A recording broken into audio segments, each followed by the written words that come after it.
पुरानी चीज़ों को दिखलाने के लिए, कुछ स्वाभिमानी चीज़ों को दिखलाने के लिए हम आपको लेकर आए हैं मंदसौर के प्रसिद्ध पर्यटन स्थल सौंधनी पर। जा सकते हैं इस वक्त सौंधनी पर ही खड़े हुए हैं और यहाँ पर आप जैसी गेट के अंदर एंट्री करते हैं तो आपको यहाँ पर सबसे पहले सौंधनी स्तंभ के बारे में प्रारंभिक जानकारी देखने को मिलेगी, जिसमें लिखा हुआ है कि ये स्तंभ महाराजा यशोधर्मन द्वारा स्थापित किए गए थे। इन पर यशोधर्मन का अभिलेख है, जिनमें उसकी हुणों पर विजय तथा अन्य महान कार्यों का वर्णन है।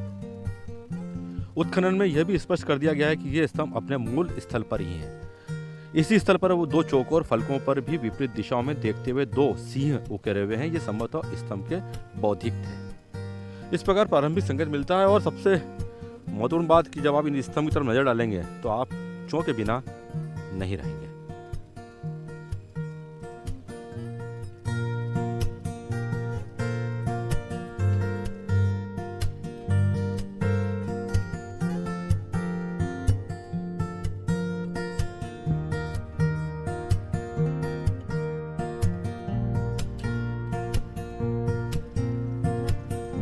ये एक पत्थर का ब्लॉक नीचे रखा हुआ है और एक पत्थर का ब्लॉक इस विजय स्तंभ के ऊपर आप स्पष्ट तौर पर देख सकते हैं।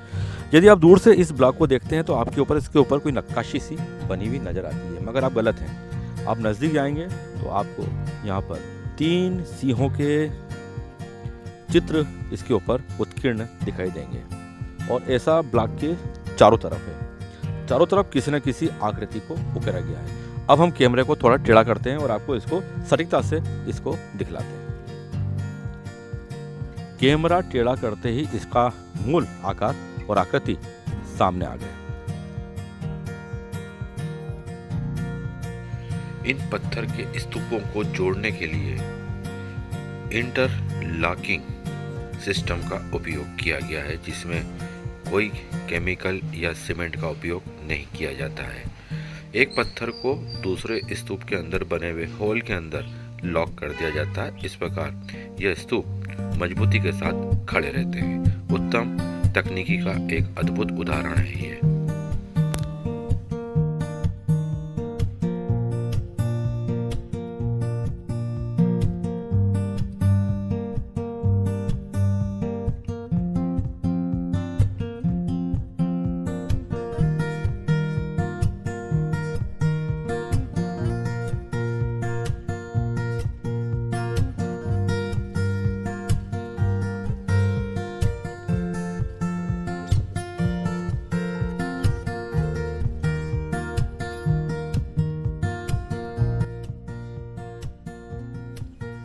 और इस प्रकार यहाँ पर एक नहीं 2 पत्थर की मूर्तियाँ एक चट्टान के टुकड़े के अंदर उकेरी गई हैं। दोनों ही हालांकि अब खंडित होने की अवस्था में है।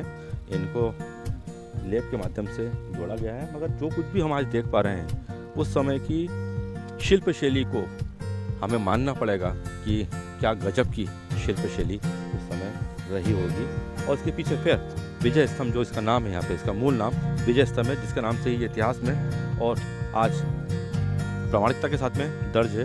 इसमें साफ लिखा गया है कि यहाँ पर पहले 2 स्तंभ खड़े थे, जिन पर गिरे हुए टुकड़े अब हिफाजत लिए हुए इन चबूतरों पर रख दिए गए हैं। यानी कि साइड में जो चबूतर 2 स्तंभ देख रहे टुकड़े आप ये 2 ये भी स्तंभ के ही हिस्से हैं, मगर इनको अब लगाया जाना संभव नहीं है, इसलिए इनको यहाँ पर सुरक्षित तरीके से रख दिया गया ताकि पर्यटक जो आए इनको देख सकें।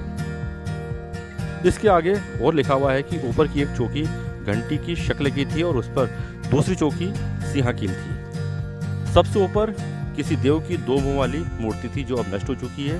हर एक स्तंभ की ऊंचाई ऊपर वाली मूर्ति को छोड़कर जमीन से लगभग 40 फीट थी। दोनों स्तंभों पर पुराने संस्कृत लेख गुप्त अक्षरों में खुदे हैं जो एक दूसरे की नकल है। इन बीजकों में यशोधर्मन नाम का एक बलवान राजा के वैभव का वर्णन है, जिसने ईसाई सन की 6ठी शताब्दी के पूर्व भाग में उत्तर भारत पर राज्य किया। बीजकों में यह भी लिखा है कि प्रसिद्ध हूण राजा मिहिरकुल ने इस राजा के चरण कमलों को प्रणाम किया था। इससे अनुमान है कि यशोधर्मन ने जब हूणों को हराया था तभी उस विजय की यादगार में उन्होंने इस स्तंभों को बनवाया।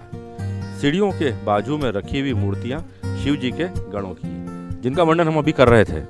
ये मूर्तियां अमूमन इस लेख के अनुसार शिव जी के गणों की है। और ये इसी खेत के अंदर पड़ी हुई उस समय मिली थी। और ये लगभग स्तंभ और ये मूर्तियां लगभग एक ही काल की हैं।